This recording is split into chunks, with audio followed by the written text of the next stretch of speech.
This is another one of the events that we've organized this semester outside of our Digital Delights series.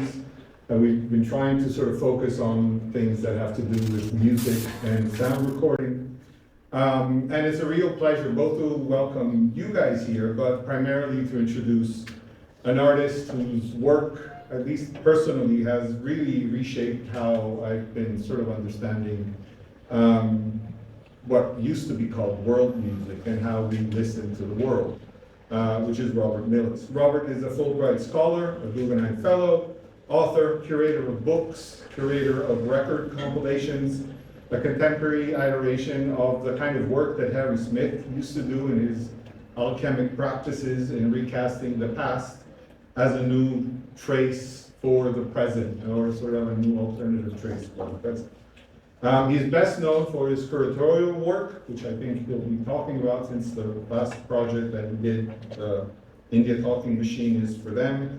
For the Sublime Frequencies label, the strange and curious and sprawling label that Robert has sort of collaborated with, marking some of their most important sort of releases, challenging conventional ideas of music discovery, authorship, and listening.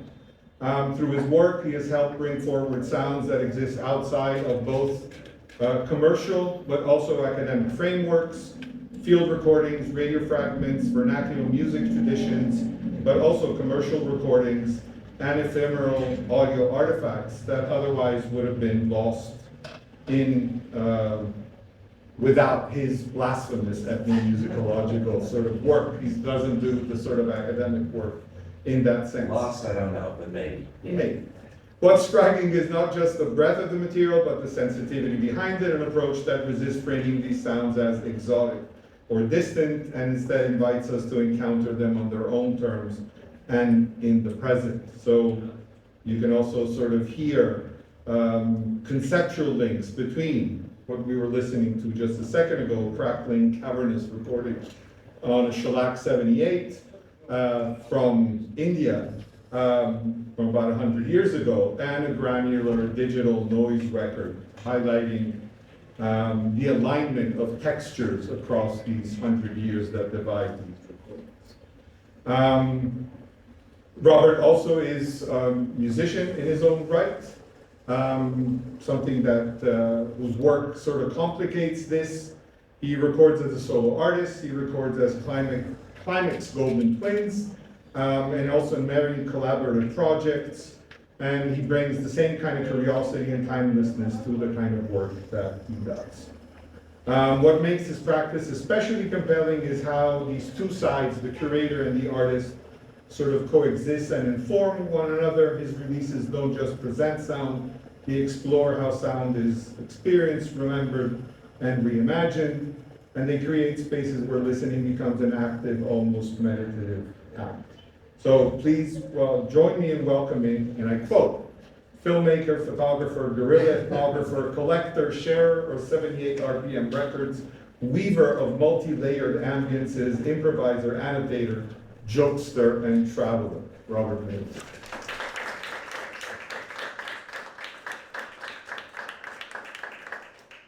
I didn't write that last part. No. That was from a review of something. Thanks, Peter. Thanks to all of you for coming. I would have to say that perhaps outside of Sublime Frequencies, I'm best known, if anyone's a horror film fan, I did the soundtrack to a horror film called Session 9 many years ago, which is sort of a cult classic, and actually that is what I'm best known for, which is ridiculous, because I don't even like horror films. But that was just a way to say that I'm a sound artist and musician, and somewhere along the line, I got very interested, as Peter said, in shellac records, the very first recordings ever made. I think it's because I'm interested in sound and music, so of course I became interested in the process of recording, how it all began. What this is, obviously not for the record grooves. This is a gramophone needle, very, very heavy old needle, but you can kind of see the grooves playing it. Indian music is an insanely complex thing. There's a very famous sitar player who's dead now, named Vilayat Khan, who said something to the effect of, Indian music, you need one life to begin to understand it slightly, then the entire next life or two to practice it, maybe 4 or 5 lives after that to really do something with it. But if you don't use it properly, you're not going to be reborn as a musician.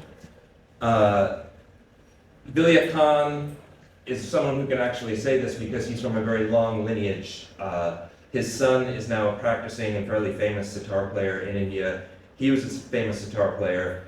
His brother, his father were very famous musicians as well. Vilayat Khan is probably, in India at least, as well known as Ravi Shankar. And then to go even further back, his grandfather, Imdad Khan, was the first sitar player ever recorded in about 1905. And there's a track, that track is on this record, if anyone's interested in historical recordings. All right, let's go back. I don't know how much people know about the origins of sound recordings, so I'm just gonna try to fill in a little bit of that. Thomas Edison invented sound recording in about 1877. Of course, there was many things leading up to this. It wasn't just out of the blue that he invented it. And also a fact that I find super fascinating is that there was a Frenchman at almost exactly the same time, 1877, in France, named Charles Cross, who also came up with basically the exact same idea. So it was like the world was ready to begin to hear itself.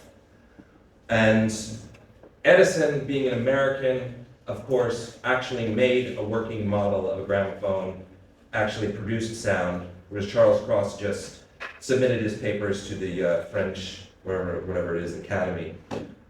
So Edison is the one that's in the history books because Americans are practical and we turn things into capitalist enterprises and we can make money off of them. I got so interested in all of this stuff that I decided I really wanted to get a Fulbright and go to India to research. But you know, Trump is about to cut most of the funding to Fulbright. I think like 80% of it. So the fact that I got a Fulbright shows that anyone can. So you guys should get it quick before it's all gone. Anyway, so Edison invents sound recording, but he invents it on what's called cylinders. These are cylinders. This is in a museum in France, actually, many cylinders.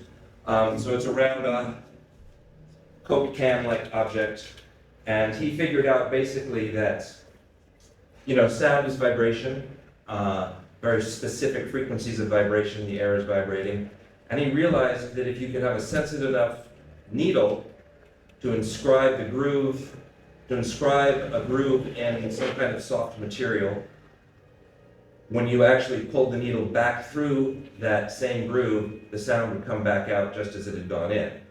And as he said, when it actually worked, he was never so taken back in my life. Imagine that. Imagine thousands of years of human history, you've never been able to do anything like that, and suddenly you could hear your own voice back to you. It must have been pretty amazing. A lot of people immediately thought that this was a good idea, and they started to work on their own versions of recording. One of these people was named Emil Berliner. He was a German immigrant to America, and in about 1890 he started looking into sound recording as well. But there were so many patents and copyrights already on the cylinder model, he didn't know what to do. So what he did was he figured out that he could take the same idea and basically transform it into a flat disc record. This is basically his very first record player from the 1890s. You see this is the record right here. This is where the needle is, just like this needle, the record. The grooves in Edison's cylinders went up and down to produce the sound. Records, they go side to side. That was the big catch that Berliner figured out to get around all the copyrights and patents. You can see this, it didn't even have any way, you had to hand crank it the whole time the record was playing. So Berliner comes up with this idea, and he starts to market it, and what he does is he sets up a company in America, and he sends his assistant, whose name was Frederick Gaisberg, to, what the hell is that? Thank you. He sends his assistant, Fred Gaisberg, to England to set up a company there to start making recordings. And that company was called the Gramophone Company. And actually, originally it was called the Gramophone and Typewriter Company, because it's sort of two amazing inventions under one roof. But they quickly dumped the typewriter part. And he went to England. This company came down to us even to today as EMI, who the Beatles recorded for and so on. Gaisberg is in London in 1900, starting to make recordings there. He goes to Europe, he goes to Portugal, he goes to Spain, he starts to make recordings in these places. These recordings are really difficult to listen to. They're very, very noisy. They, voices sound very tinny and far away. They're working on improving the quality. But at this point, it's really just a novelty, and things hadn't really taken off. In 1902, Gaisberg goes to Italy, and he hears about a tenor named Enrico Caruso, and he thinks this guy's going to be good to record. The story goes that he sent a telegram back to the main company saying, I want to record this guy, but he's asking a lot of money because he's a little bit famous. They said, nah, it's too expensive, don't record him. He decides to do it anyway, puts up his own money for this. Caruso is recorded, and he becomes the first rock star, basically, the first celebrity to record music. And that really changes everything, because suddenly you can start to make money from these things. So Caruso is the first rock star. Gaisberg basically becomes the first record producers at this point. And with this success under his belt, later in 1902, he goes to Asia to make the first recordings in Asia. First place he stops is India in November of 1902.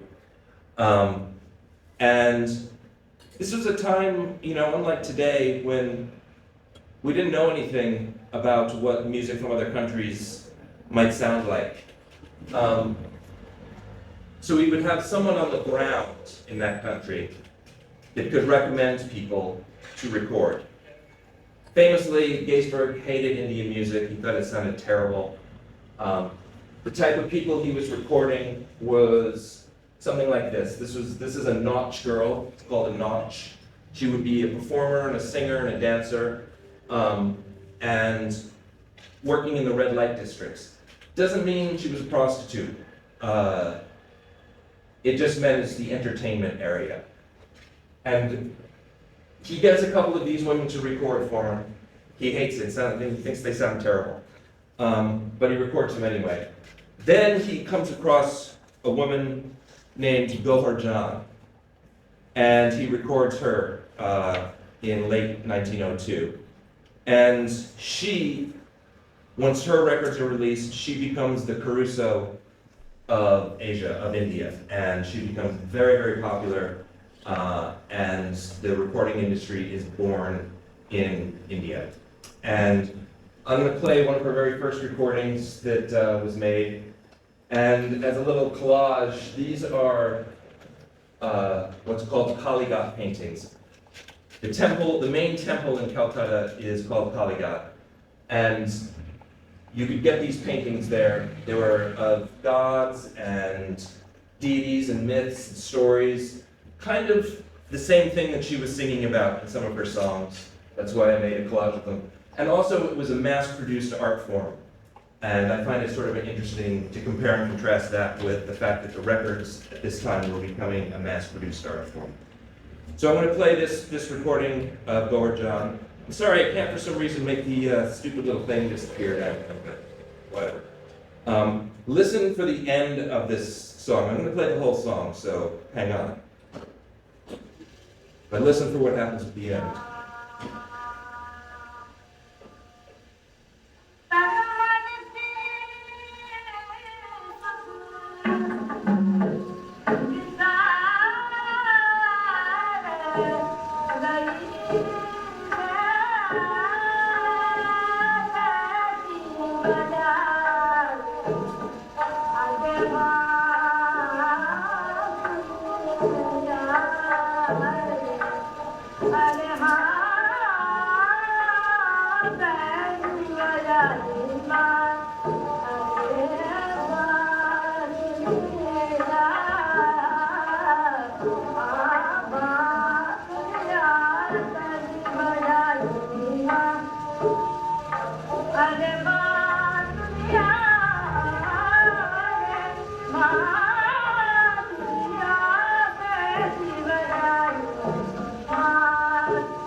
There she is, Gohar John. This is a recording studio from that time. You can see a big horn here. She would turn and sing into it, and the master would be recorded behind a screen over there.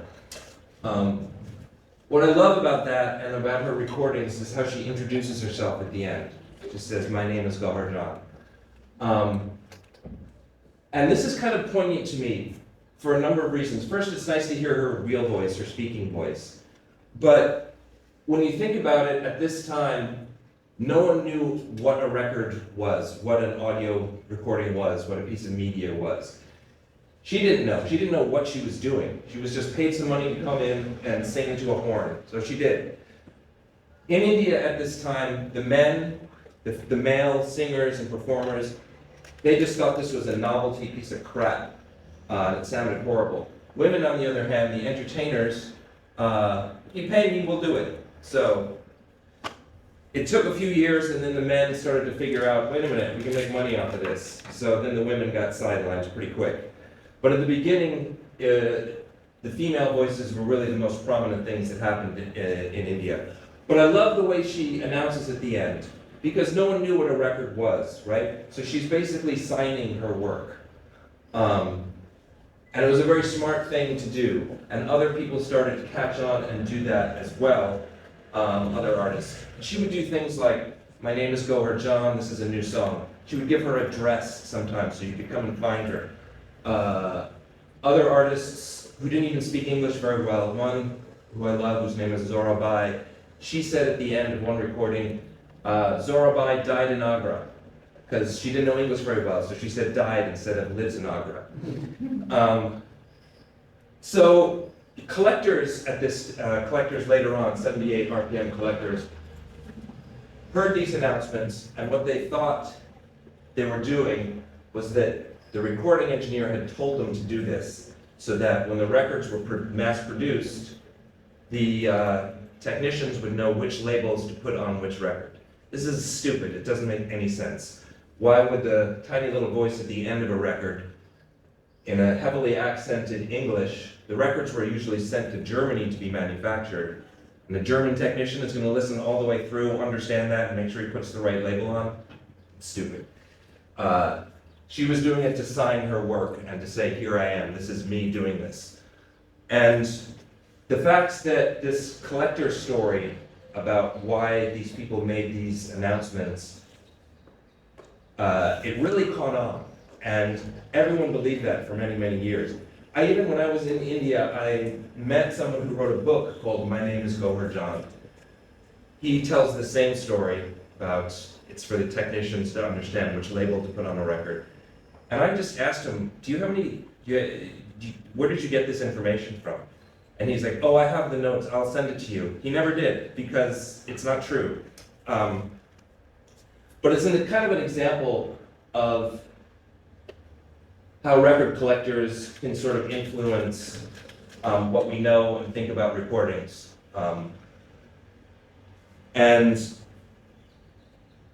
I'm going to play now another recording by a different artist to show you a little bit of what a 78 collector's house and their equipment that they use is like in India. I should back up a little, I'm sort of speaking a little fast, I know. My Fulbright was about talking to collectors. This is how I wanted to approach learning about Indian music and learning about these old discs, was to talk to the collectors of them, to sort of find out the lore and the stories that they were telling and whether they were true or not, and learn about the music from people that really loved it, rather than sort of an academic approach. So what I'm going to play next is a recording in a collector's house in India. He's playing an incredibly rare, but also very difficult to listen to recording by someone named Babu Agor Nath Chakrabarti. He was a house in India at this time. There was royal patronage for the arts, so a wealthy family would have their own musician in the house, kind of like in Europe. Recording changed all of that pretty quickly. Anyway, he was ordered to record by his owner, the master of the house, the prince, and for many years, collectors thought that he was recorded secretly. He didn't know he was being recorded. This is also a load of crap, because these old recordings, they're very difficult to do. You have to scream into a tube. There's no way you could do it in secret. But that story persisted as well in collector lore. So this is Babu Nath Agor Chakrabarti doing what's called a drupad, a very short. What a lot of these artists, especially Caruso and Gohar John, were good at was condensing a piece of music to fit on a 3-minute record. This was very important at that time.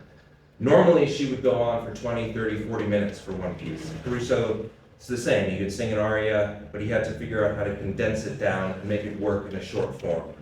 And this is another reason they became successful. So here's Babu Nath.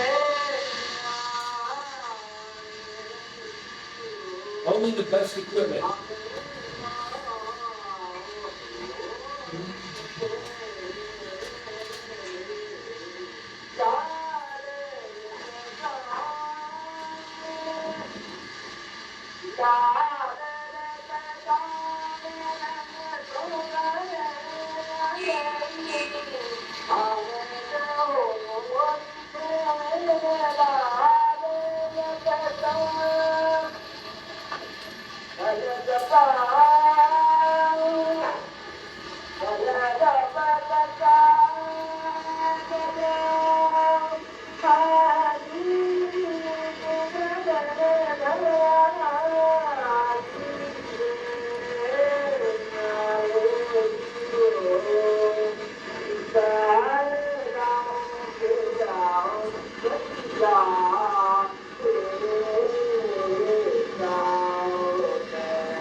He was a man, he was one of the few men recorded at this time, that was about 1905. And though her John became famous with her recordings, and her recordings were heard all over India, his were not. And it's a good balance. She was able to use this media, become more successful. He decided he did not like this at all, and he basically gave up music, he gave up everything, and disappeared. Apparently he became a renunciate, a monk, and was never really heard from again. Some of the most popular records recorded in the very earliest days, the gramophone was very good at recording the human voice, and so anything to do with the voice became very popular. This gentleman, Venugopalchari, became quite famous. This record is from about 1910, and different kinds of motor car noises. And you're going to see a collage of a bunch of other recordings he's made showing sort of what was popular, what people bought, records that people bought, using the voice to do imitations.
It's interesting to me that the gramophone was coming up at the same time as cars and motor vehicles, and so the thought of someone making a recording imitating car sounds was something that people would buy. And it's kind of, in a way, as close as you'd ever come to a field recording of what India might have sounded like back then, with a car just being almost like a novelty item. Nowadays, just as a brief aside, this is what India sounds like.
That's as far as we've come in this world.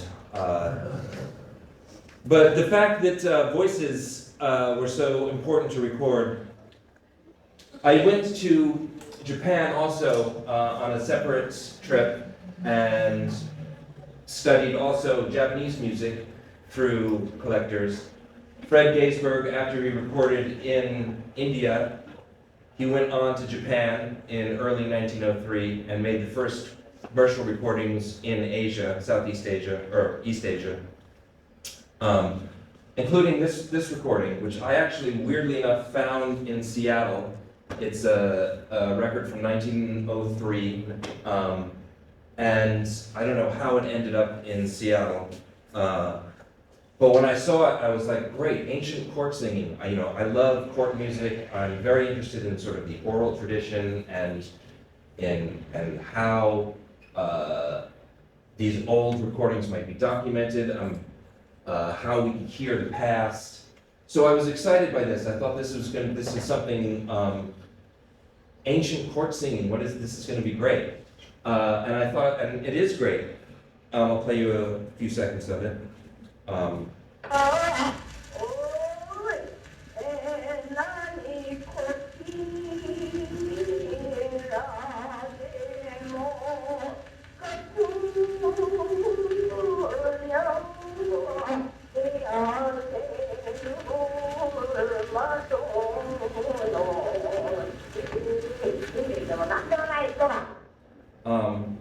When I went to Japan, I took this to a collector and I said, ancient court singing, can you explain this to me? What is this? Is this music from China that came to Japan? Is this ancient music that was sung for the emperor?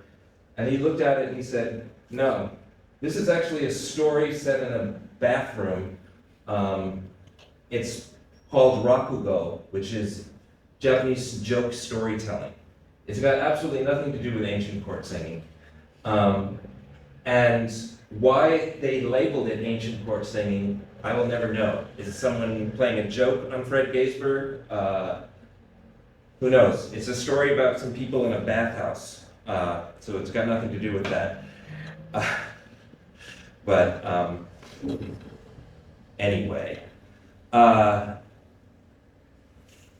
So as I said, I was interested in studying through collectors while I was in India. And one of the great ones that I met was named V.A.K. Ranga Rao. He had what he called the largest collection of 78s in the world. I don't know if this is true or not. Everyone exaggerates. Record collectors always exaggerate. But he did have like 50,000 records in his house. And this is a little complicated, so bear with me for a second. He was the child of a very wealthy family, a princely family. And he's going to tell this story. So originally I thought I'd make a documentary when I went to India. Instead, what I did was actually make a book with mostly photographs. So V.A.K.,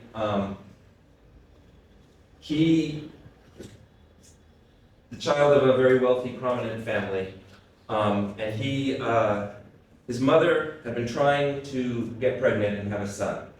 Now, there was a court singer. Like I said, at this time there was a lot more royal patronage of the arts. And there was a court singer that used to come to their house. This woman was part of a tradition called Devadasi in India, which is women who were married to temples. And these were basically women that were born out of wedlock, or perhaps their husbands had died, or their family had died, and they were orphans. and they would be married to a temple. Now, sometimes that turned pretty bad for the women. They would be forced into prostitution to earn money for the temple. More often than not, that was not the case. They were some of the only women at this time in India that were allowed to get educated and actually possibly even have a career, and possibly have multiple lovers if they wanted to, or a royal patron. So it was a very interesting tradition in India, and the British, in their infinite wisdom, their infinite Christian wisdom, didn't like this because it has something to do with prostitution. So they basically did their best to stamp out this very ancient tradition, thinking it had to do too much with prostitution, which it really didn't. But anyway, this woman, who was basically the last Devadasi, would come to V.A.K. Ranga Rao's house. The mother said, I want to have a son, can you please bless me? And so she blessed him. A little while later, the woman became pregnant, and she was overjoyed that she had a son. She was overjoyed, and when the singer came back again, she said, thank you so much, I had a son. Can you bless him to make sure his life he's a musician like you, because I'm so happy with this. And the woman said, no, wait a minute. And I love this expression. She said, if everybody gets in the palanquin, who's going to bear it along? Palanquins were those things that you'd carry like a king in. You know, 4 guys would walk with the thing on their shoulders. So if everyone was in there, who's going to pay? Who's going to support the artists? And the idea was that his family, they were the patrons. They supported the arts. So the mother said, well, I'm very sorry, I didn't mean to say that. And the woman said, I'll bless him and make sure his life involves music. And then so he goes on to become one of the premier collectors in India. So this is a little excerpt from the documentary I never fully made. He talks a little bit about this woman and some other stuff, and he's a wonderfully eccentric guy. So here's a little glimpse of another record collector in India. To me, they're not all different. Literature, film, music, dance, they're all interrelated. And when they're interrelated, I can see connections, I can make connections. Did I tell you that I'm a great man? I did. Okay, I'll tell you. No, the point is, you're all educated. I am not. So, my mental circuit jumped the usual synapse. I've got records on cardboard, I've got records on plastic, I've got transparent records, I've got records 5-inch, 6-inch, 7-inch, 8-inch, 9-inch, 10-inch, 11-inch, 12-inch. I've got classical music, non-classical music, film music. I've got recitations. I've got speeches. I've got speeches by Winston Churchill, Mussolini. I got it in Madras second-hand market. I've got staged documentaries, actual documentaries. Then I've got the actual recording of bird call. The recording was mechanical recording at that time, not electrical. I told you this, there was a traditional dancer who was a temple dancer and also the court dancer was my uncle. We were all young children. She would come into the Janana. Do you know what Janana means? No. Okay. We are royalty. Our ladies do not expose themselves to men. So they are in a sarage. Harem means many wives. No, only one wife. But ladies only. This lady would come, sing to the ladies and sing to us. This, her songs, some of her songs, which she danced to in the temple procession, which I would watch, were also on the records. So this reinforced that, and that reinforced this. So I got a lock on that. Then I would see some of the songs in cinema. So in my mind, there's no separation between what you sing on stage, what you dance on stage, what happens in a cinema. It's all one whole. And when I grew older, I got into the literature of it. Now, I am the foremost interpreter of Telugu lyrics to dances. There are 150 people who are more knowledgeable than I am. There's not a single person who can explicate it to a dancer as I can.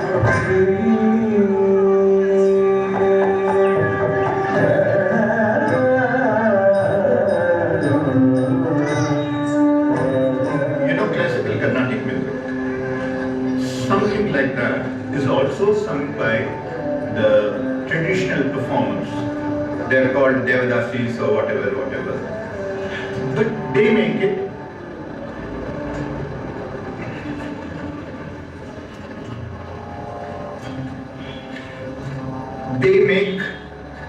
the entertainment quotient much more prominent. If he sings it, it will be like a chaste virgin sitting and singing. He is a chaste virgin, but for his wife he doesn't know anybody. Sorry, maybe I shouldn't say such things about you. No, I have warned him about you, so you can carry on. I'm not a chaste virgin. If I were to sing the same song, you will think that I'm making a play for you.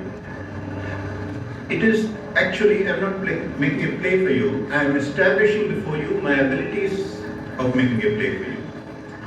Do you understand that? Mm-hmm. I'm trying to establish, I can seduce you. I'm not talking about the physical thing or whatever. No, I can wean you into my way of thinking. That's what I mean by seduction. He can sing much better than me, but he will sing it like in a choir, a choir boy. He will sing it like that. That's because I have been exposed to these traditional dances when I was a little kid. I was 3 then, that lady was 13 or 15. There's no eroticism between us, but I got used to her way of singing, her way of performing. She will do that. He won't do like that. That was selective. This is stayed. This is correct. That was more coercive, bringing you into my fold.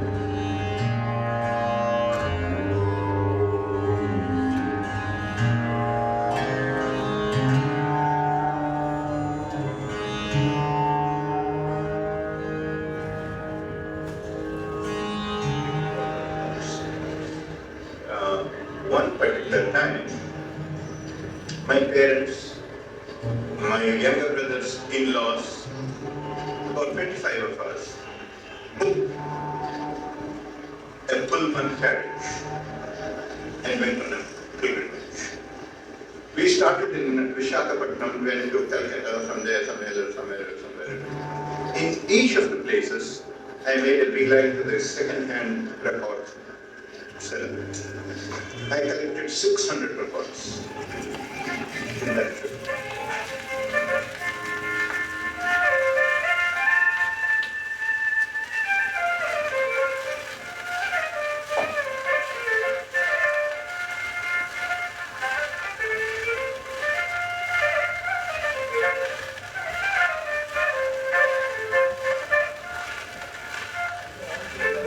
Everything is connected. Yes, that's the main thing. This is a record, this is a book, this is a newspaper, this is a dance performance. I know all that. But to me, they don't have different compartments. They are all superimposed.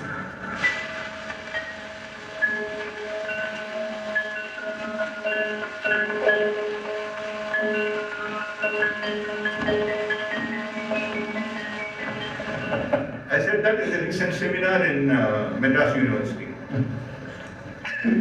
I don't mind sharing the podium with an educated person. Only thing is, I go home and have a bath. Anyway, he was great. He's still alive. He taught me a lot about music and the different types of records that were made in India and how they all fit into these various different traditions. And again, this was something that was a lot easier for me to learn by listening and hanging out with this guy than reading about it in a book. He would actually play examples and talk about different things. So that was really wonderful. This, I'm going to play some recordings that I've found that I enjoyed while I was in India. This is a record that I got, and I was like, well, what the hell is a musical submarine? Do you guys know what a kazoo is? Yeah. It's a kazoo. So this is a raga, a very traditional Indian raga, played on a kazoo.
Something I found really fascinating about these earliest recordings is how it really pulled music out of one way of listening, one context, and really expanded that to an audience that was somehow then suddenly faceless to you.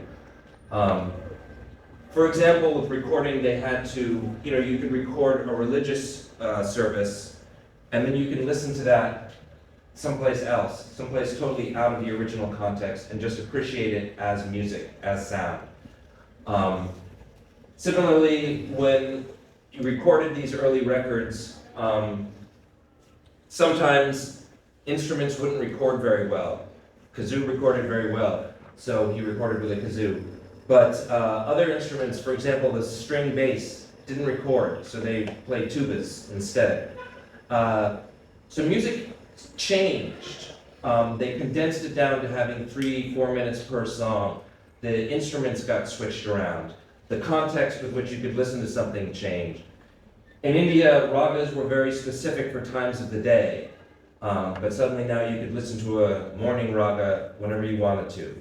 And this is a huge thing that we don't really understand today, I think. And certainly with someone like Gohar Jan, who I mentioned earlier, her recordings went all over India. And suddenly people in the South could learn from her recordings and then expand upon them. And that was something that was very difficult to do prior to recording. You had to actually go and listen to the artist. And you'd only listen to it once. With a record, you could listen to it over and over until you learned what you wanted to from it. And I think that really changed culture and really changed the oral tradition pretty quickly because of that. Here's another. So in India, some of one of the most popular records, one of the most valuable records you could find as a collector was not like that Drupad recording I played earlier in the collector with his record player in his living room. That is an incredible classical piece of music, very rare. There's only 1 or 2 copies ever found. He had one of the only copies. He said a record dealer had it hanging on a string in the back of his shop, and with that string he reeled him in, and he had to pay a lot of money for that record. But there's still that kind of recording that you think should be the most valuable record is not. And what is the most valuable type of 78 you can find in India? Of course, it's the Beatles.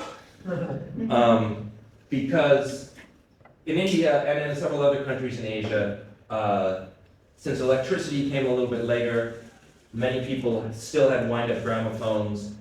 Also, it's the source of the shellac, where these records are made from. So records were produced often in India almost up to 1970. Shellac discs were produced. And I knew that these Beatles records existed, that Beatles records had been pressed onto shellac in India. And I knew that they were valuable too. And so I was always kind of on the lookout for them. And then, lo and behold, I found one in a weird old shop in the bottom of a stack of records. And I was like, oh my God. When you're a record collector, I'm not even that, when you're a record collector and you find something you know is valuable, you get that sweaty, weird feeling like, oh my God, can I buy this? Are they gonna overcharge? What's gonna happen? So I brought that record and a few others up to the guy behind the, you always have a few decoys with you. And he charged me basically the equivalent of $15 for this record, which was, mostly I was paying like $1 per record in India. But I thought $15, okay, maybe I never wanted to sell it. But on eBay at that time, things like this were going for $1,000 or more. And there's one record dealer in India who insisted that all of the Beatles records, shellac Beatles records found, would go to him. And he would sell them to his important Western contacts, which included people like Robert Crumb, who's a big 78 collector. So this guy was like a mafia record dealer. But somehow I found this in a weird shop, and I was super excited, and I was like, oh my god, I've got a Beatles record. On shellac. And I took it home, and I played it, and this is what it was.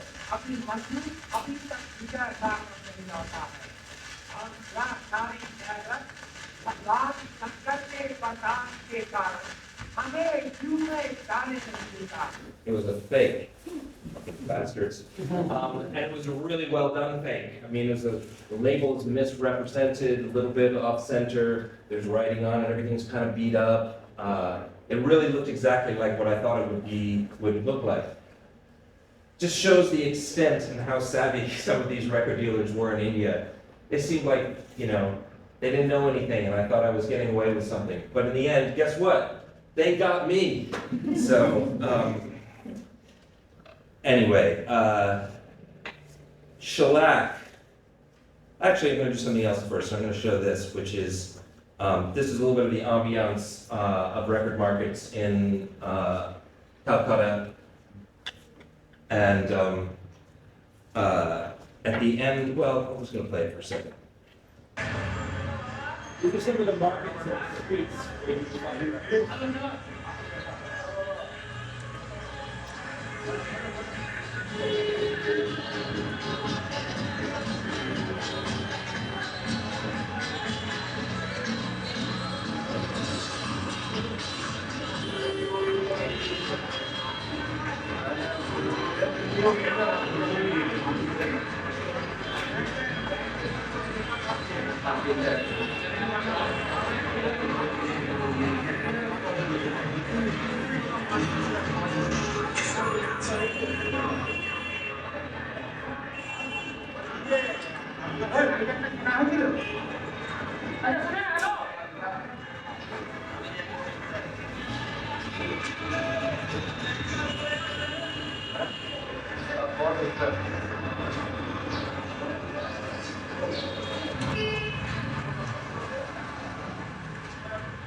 So the amazing thing about India is that there's still people who repair old wind-up gramophones. Behind this market is one such person.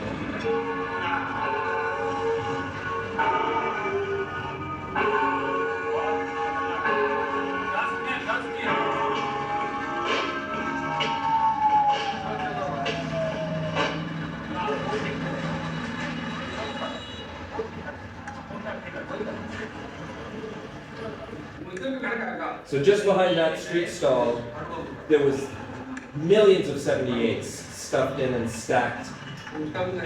This is a little portable gramophone player that I got in Japan, and then I was back in India and I had this guy fix it up for me. Normally at this point, I would produce this player and play a record, but I didn't bring it to Italy, it's too heavy.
So as I said, this is a Japanese record player. The record that's playing, by the way, is Lata Mangeshkar, who died at the age of 92 a few years ago. Her sister, Asha Bolsa, just died 2 days ago at the age of 92 as well. Both of them were among the most prolific recording artists in India's history, the world's history, really. Recording everything from shellac discs, the very beginning of their career, to cassettes, CDs, LPs, DVDs, everything. But this little record player is amazing. So there's the head with the needle on it. The sound goes into this metal horn, this small metal horn, and it bounces off the surface of the record, which is hard. And it's the circular motion of the record helps throw the sound out there. This is a Japanese record player from the 1930s, portable, very heavy, very solidly built. It was great that this guy could repair it for me. So there were very amazing techniques for making loud recordings. So what is this shellac stuff I keep talking about?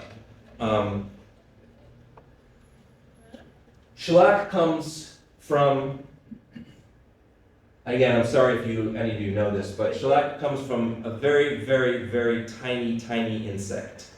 In fact, in Hindi, lac, the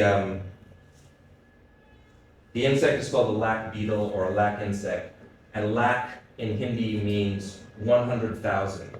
So these things are so tiny. And what they do is they swarm all over a tree, and the females then, they have sort of a horn or a proboscis that they stick into the tree, and then they don't move anymore, and they secrete this resin around them that protects them and their little baby insects. And then you go and you scrape this shellac off the trees and you purify it, and that's what's happening here. This guy at the end, this is a long cotton tube. That guy at the end is turning it, and the chunks of shellac they've scraped off the tree, when they get up to the fire, they begin to melt, and then the cotton purifies it as it comes out. Shellac shellac basically only comes from Southeast Asia, Thailand, Burma, and northern India. It's a couple other places, but basically that's where it comes from. And what's amazing, while I was watching them do this traditional shellac purification, it looks like and it smells like caramel.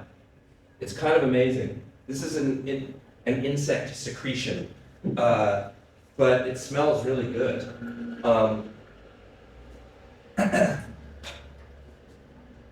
Forgot to pull out. I actually have one of these medallions here. You can look at it later if you want. So the shellac trade was very important to the British. Shellac as a substance goes back thousands and thousands of years in India and Southeast Asia, as I said. It was used in all kinds of things. Traditional medicine, they would use it for tattooing, fabric dyeing, jewelry, because when it hardens, it's beautiful amber color, and they make jewelry out of it. Then the Industrial Revolution came along, and shellac became a very good electrical insulator, and various other uses in industry. So the British were very keen in controlling the shellac trade from India. It became a very important part of their presence in India. And it was used all over the world. By the time records were invented in the early part of the century, or a little bit after, about 50% of shellac manufactured went to the record industry. And what's fucked, is that when war happened, World War I and World War II, the shellac trade was really interrupted. kind of like what's happening right now. And they needed to find a more stable resin. Like I said, this is used in many, many things. It's used as a furniture coat too. So by the end of World War II, because shipping lines were so messed up, they would start to do things like reclaim old shellac records and break them down and reuse them to make more records or for the war effort. And I find that to be one of the saddest things ever, is that music is destroyed and melted and broken down to help the war. Harry Smith, who Peter mentioned earlier, very famous record collector in America, who was responsible for a lot of interest in early American blues and roots music. He got his start actually working in a reclamation factory, and he's breaking these old records when he was a young guy, and he started to realize, I don't want to do this. And so he would start to collect these records rather than destroying them. And that's how he got the basis of his collection, which was one of the premier collections of American folk and blues music. So this guy's going to pick this up. This is beautiful. He's going to pick this up and stretch it. It's very malleable material. And a little bit.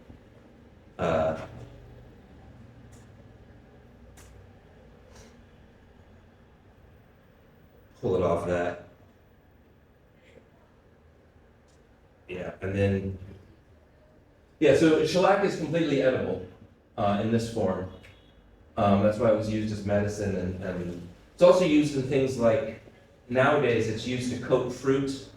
When you see fruit that's nice and shiny, it's often got a shellac coating on it. But what he's going to do is stretch this out, and then he breaks it apart into little tiny crystals, and then those crystals are what's usually sent to whatever is needed, and you add some other substances to it for whatever you need to use the shellac for. But at the end of World War II, because the shellac trade had become so compromised, it really helped with the rise of petroleum products. Also, of course, you were dependent on climate, and if there was a problem with the insects, a problem with the climate, then the shellac trade would tank. So they wanted to find resins that were much more stable, and that really helped lead to the rise of, like I said, petroleum-based products in the world.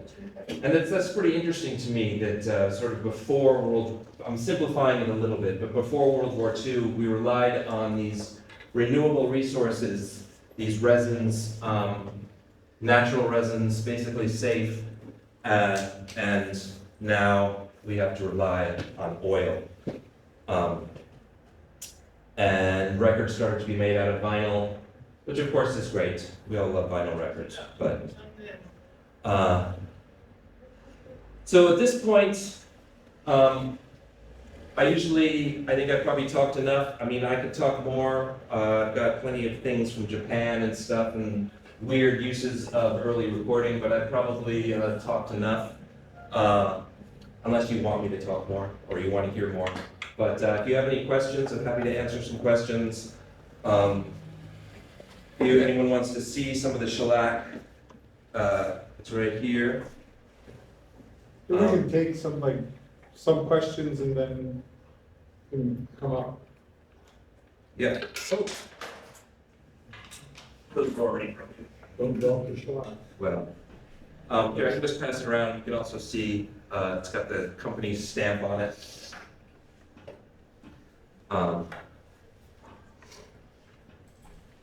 anybody have any questions? No? No? I'll ask a question. So were these records pressed in India? Because at the beginning you said that they were sent Yes. to Germany. Good point. And where was the market? The records were originally from 1902 to about 1910, pressed in Germany. And so they would record the records, they would send the master to this plant in Hanover usually, make the pressings, and then most of the market was in India. Then the records would be shipped back to India and sold. By about 1908, 1910, the British Gramophone Company set up a pressing plant outside of Calcutta in a city called Dum Dum. And from then, that became the record pressing capital of most of Asia, actually. So, American records and European records were pressed elsewhere, but most of the records then in India were pressed in northern India. And one of the reasons the British sent Gaisberg to India was because of its proximity to the shellac trade, and they knew that that would be a good market to kind of get their hands on to control it. Yeah. I know you answered why India, but why Japan? Why did I go to Japan? No, like, why did they send Gaisberg to Japan? Okay, in the early days, why did they send Gaisberg to Japan? What they really wanted to do was sell people the gramophones, because those were expensive. And they wanted to develop markets to sell people these expensive gramophones. However, you needed local music to play on the gramophone. So Gaisberg's trip to Asia was essentially to get a foothold in the record market in India, and then he went from there to Japan, he went from Japan to China and Singapore, and sort of established the record markets there. It's capitalism, you're just trying to get as many markets as you can. So.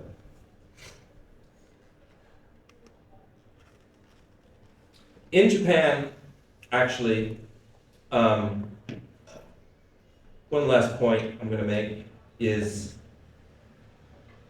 this is a record recorded in Japan in 1902 by Gaisberg, and to go back to what I was saying a little bit about royal patronage, this is a recording, a gagaku recording. Gagaku is the court music of Japan.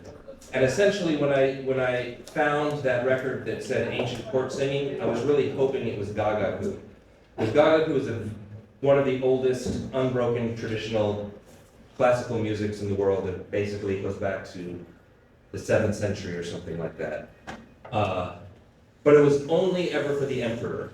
It was only really for specific court ceremonies and for the emperor. Common people were not really supposed to listen to gagaku.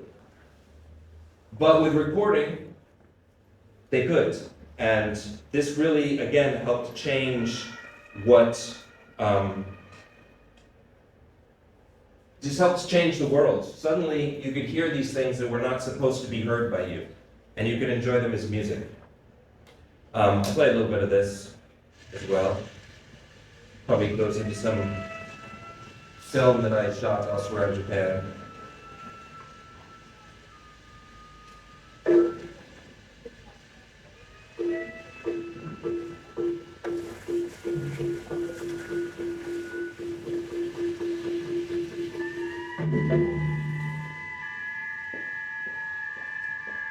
This is a museum in Japan dedicated solely to 78 RPM records.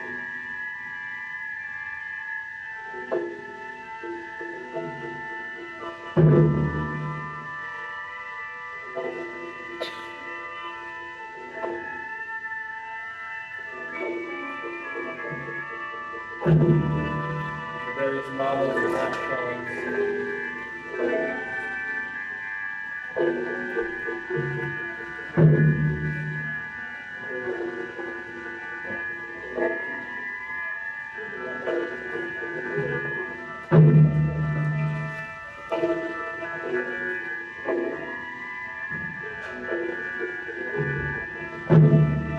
Japan has some of the most beautiful 70 European labels, record labels I've ever seen.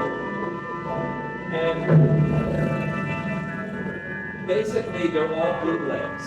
And when recording came to Japan, there was a few big companies doing it. The Gramophone Company, a few others, but local companies immediately started to steal those master recordings, put a beautiful looking label on them, and resell them as quickly as they could.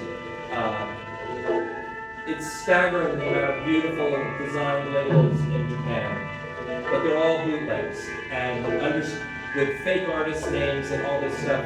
Trying to understand where the original recordings came from is just madness. This was a crazy collector's house in Japan who had all of these weird gramophone-related things going on.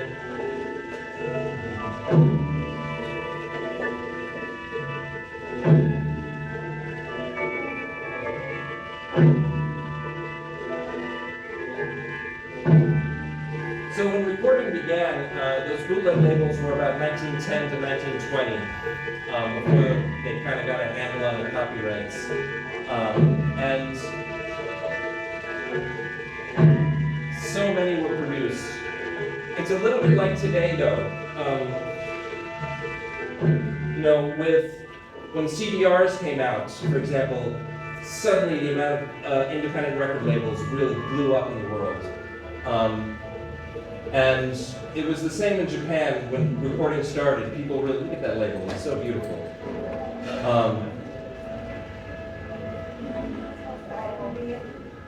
So there was many little recording companies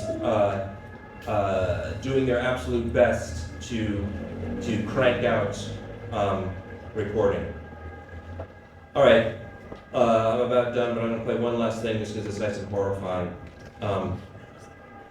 This is one person's collection that got donated in Japan to a museum. It's huge. You can't even imagine the amount of gramophone players and stuff. This is in Osaka.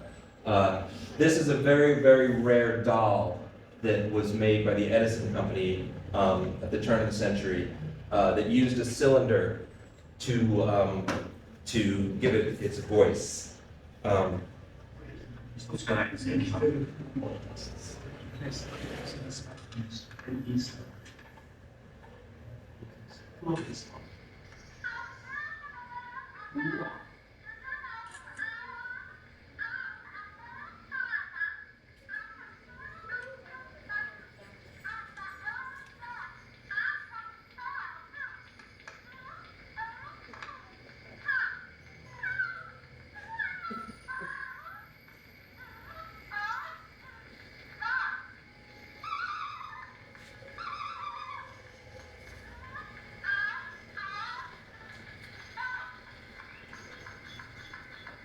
That would have scared the hell out of me as a child.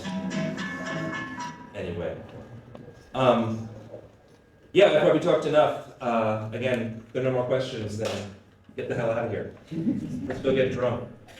If anyone wants a copy of a record, I do have it. If anyone's got interest further in this stuff, I would happily oblige you. But and this is, by the way, an old advertisement from India, obviously enough. This master's voice, which is the same thing as gramophone. I love it, the little boy and his grandmother listening to this amazing modern invention, the gramophone, bringing the family together. Okay. Thank you, Robert. Yeah.